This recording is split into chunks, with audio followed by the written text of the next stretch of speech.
Students, this video is for standard 8 subject mathematics lesson number 3 indices and cube root यानी घातांक तथा घनमूल। ये जो है ये लेसन के बारे में आपने पहले भी थोड़ा बहुत पढ़ा हुआ है। ये लेसन मैं इसको बोर्ड पे ना करके इस पे बता रही हूँ बिकॉज इजी होगा ऐसे मेथड से। इसमें आपको पहले पेज पे ही लेट्स रिकॉल यानी कि थोड़ा याद करें ये है दिया हुआ।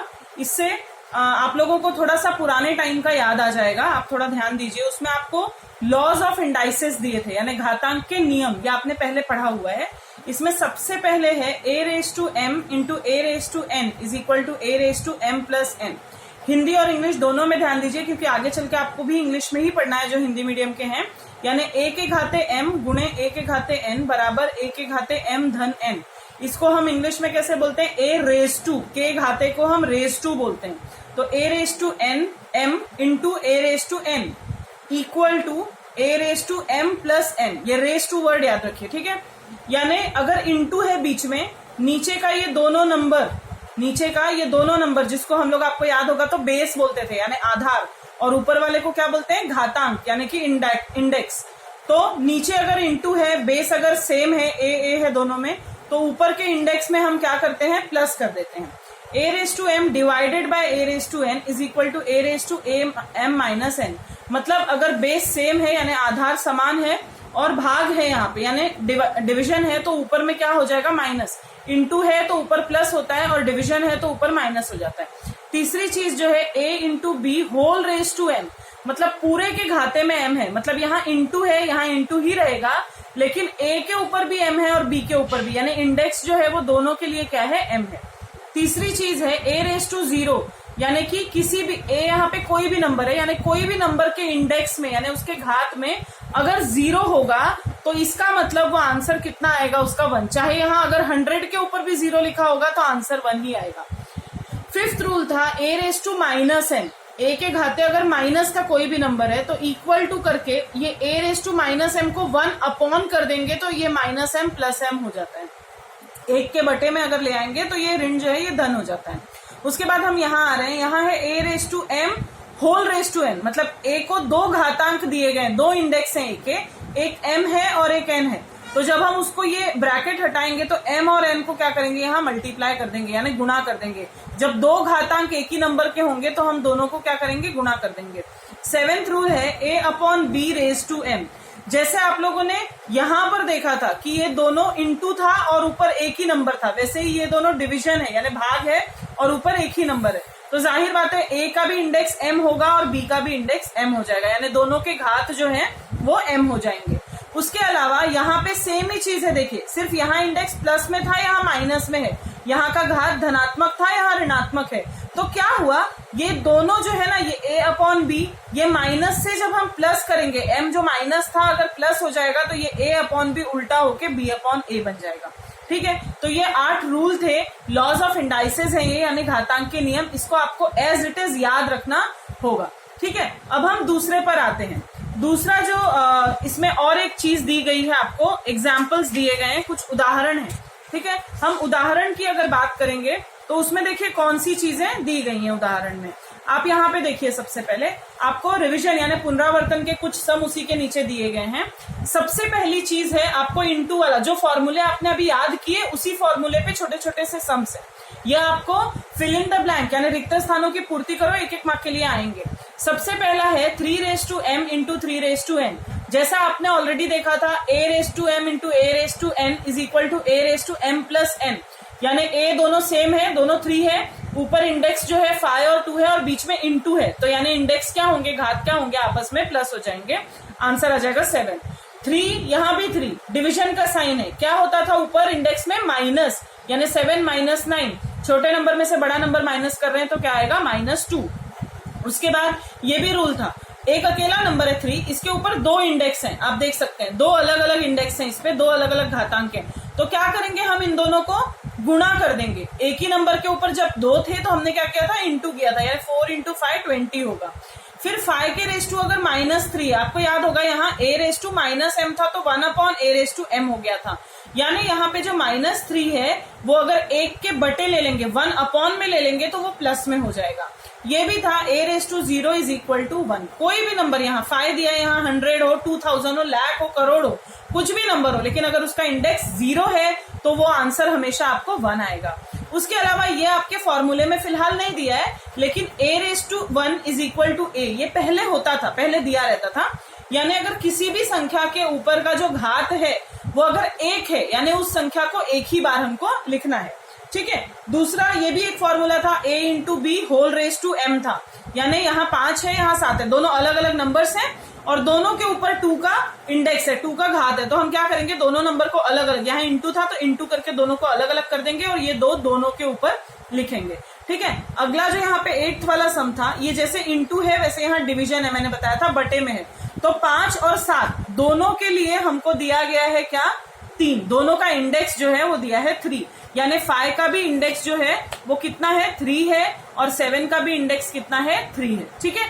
उसके बाद माइनस वाला नंबर आपको याद होगा, हमने पिछले वाले एग्जाम्पल में पढ़ा, लॉज में पढ़ा कि अगर 5/7 है और ऊपर -3 है तो हम इसको उल्टा कर सकते हैं, 7/5 और ऊपर 3 हो जाएगा। ठीक है। तो ये आपके हो गए कुछ रिवीजन वाले सम्स। ठीक है। अभी हम अगली चीज जो देख रहे हैं वो हम स्टार्ट करने जा रहे हैं क्या, प्रैक्टिस सेट, यानी जो हमारा प्रश्न संग्रह था ना, हम वो शुरू करने जा रहे हैं। अब उसमें सबसे पहले आप लोगों को इसको कुछ हिंदी और इंग्लिश दोनों में मैंने लिख दिया है, उसके हिसाब से हमको लिखना है। आप लोग वर्ड समझ लीजिए, रूट वाला नंबर जो भी लिखा होगा, जैसे 5th रूट लिखा है, 5th मतलब 5 है यहाँ पे, तो रूट वाला नंबर हमेशा अपॉन में आएगा, नीचे की तरफ। ठीक है। ये आप हमेशा याद रखिए। यानी मूल वाला, जैसे 5वां मूल, तो 5 जो संख्या आएगी वो मूल है, इसलिए बटे में आएगी, यानी हर में आएगी, यानी डिनोमिनेटर में आएगी। ठीक है। तो यहाँ क्या दिया है, 5th रूट ऑफ 13। पहले तो ऑफ के बाद वाला नंबर आपका बेस होगा, यानी आधार। 13 जो संख्या पहले दी है वो पहले आएगी। यहाँ पे है 5th root of 13। 5th root है, रूट यानी क्या है, मूल हमेशा बटे में आता है। ठीक है। 1 बटे, मूल हमेशा 1 बटे में आता है, यानी 5th रूट इज 1/5। तो यानी हम यहाँ 13 है तो पहले 13 लिखेंगे, और 5th रूट है यानी 1/5। यहाँ 9 है तो आप पहले 9 लिखेंगे, फिर 6th रूट है तो 1/6। यहाँ 256 है तो आप पहले 256 लिखेंगे, स्क्वायर रूट है यानी 1/2। ये याद रखिए, स्क्वायर रूट और क्यूब रूट ये दोनों याद रखिए। स्क्वायर का मतलब 2, क्यूब का मतलब 3, ये अच्छे से ध्यान रखिए।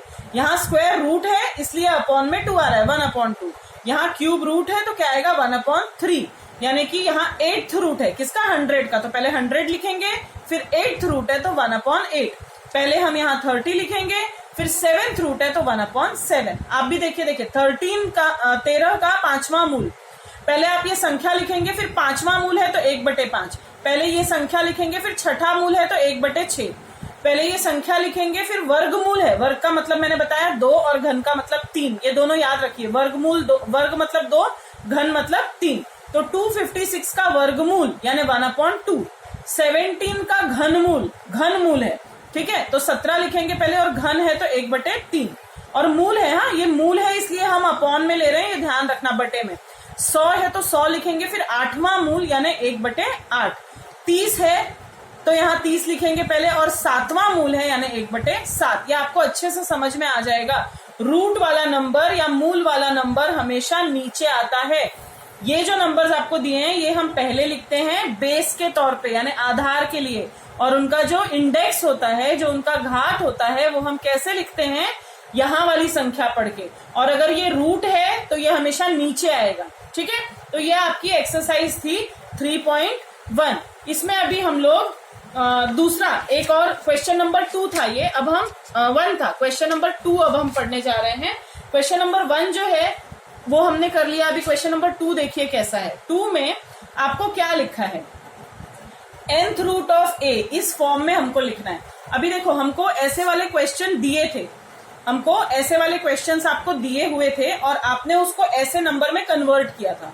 पहले आपका ऐसा क्वेश्चन था, ऐसा हमने आंसर बनाया था। इस बार क्वेश्चन ऐसा है, हमको ऐसा आंसर बनाना है। तो मैंने इंग्लिश में भी लिखा है, इंग्लिश मीडियम वाले सिर्फ इतना देखेंगे और हिंदी मीडियम वाले ये क्वेश्चन है और ये आंसर है। ठीक है। तो अभी मैंने जैसे कि बताया था, ये नंबर हमारे आधार हैं, यानी कि बेस हैं। तो ये नंबर एज इट इज आएंगे, 81, 49, 15, 512, 100, 6, ये एज इट इज आएंगे। अब जो अपॉन वाले नंबर हैं यानी जो ये बटे वाली संख्याएं हैं, जैसे अभी यहाँ पे है 1/4, 1/4 को मैं क्या लिखूंगी, फोर्थ रूट, ठीक है। 1/4 को मैं क्या लिखूंगी, फोर्थ रूट ऑफ व्हाट, 81। यहाँ नीचे 2 है ना, 2 को मैंने क्या बताया था, क्या लिखते हैं हम, स्क्वायर, यानी मैं लिखूंगी स्क्वायर रूट ऑफ व्हाट, 49। यहाँ क्या लिखा है, फिफ्थ, यहाँ देखो क्या है नीचे, 1 में क्या है, 5 है, तो फिफ्थ रूट, क्योंकि अपॉन में 5 है, आप थोड़ा सा समझ लीजिए, यहाँ रूट हम लिखा है इसलिए 1 लिख रहे हैं, क्योंकि अगली एक्सरसाइज इससे थोड़ी सी अलग होगी, ठीक है। तो यहाँ पे nth रूट ऑफ a लिखना है हमको, ठीक है। तो यहाँ पे 4 है तो मैं लिखूंगी fourth root of 81, square root of 49, 5 है तो fifth root of 15, 9th root of 512, 19th root of 100, यहाँ है 7th रूट ऑफ 6। इसको आप नंबर में भी लिख सकते हैं, मतलब 9th को 9th ऐसा लिख सकते हैं, लेकिन ये छोटे सम से तो इसमें हम ऐसा लिख सकते हैं वर्ड्स के हिसाब से। हिंदी मीडियम वाले जरा ध्यान से देखिए, यहाँ पे क्या दिया है, 4, ठीक है। तो 81 का चौथा मूल, 49 का ये 2 है तो मैंने क्या बताया था, क्या लिखेंगे हम, स्क्वायर को क्या लिखते हैं हिंदी में, वर्गमूल, स्क्वायर रूट है तो हम लोग लिखेंगे 49 का वर्गमूल, 15 का 5वां मूल, 512 का 9वां मूल, 100 का 19वां मूल और 6 का 7वां मूल। ये आपको ध्यान में आ जाना चाहिए, क्योंकि एक बटे में है तो क्या आएगा, मूल आएगा। अपॉन में है ये सारे नंबर्स, 1/1/1/1/1, यानी ये क्या है, रूट है। समझ में आया, जब अपॉन में होते हैं तो ये रूट होते हैं, और यहाँ वाला नंबर तो आपको जैसा है वैसा, इसको वर्ड्स में लिखने की जरूरत नहीं, इसको अक्षरों में लिखने की जरूरत नहीं है। तो इस तरह से आपका प्रैक्टिस सेट 3.1 पूरा हुआ। Thank you.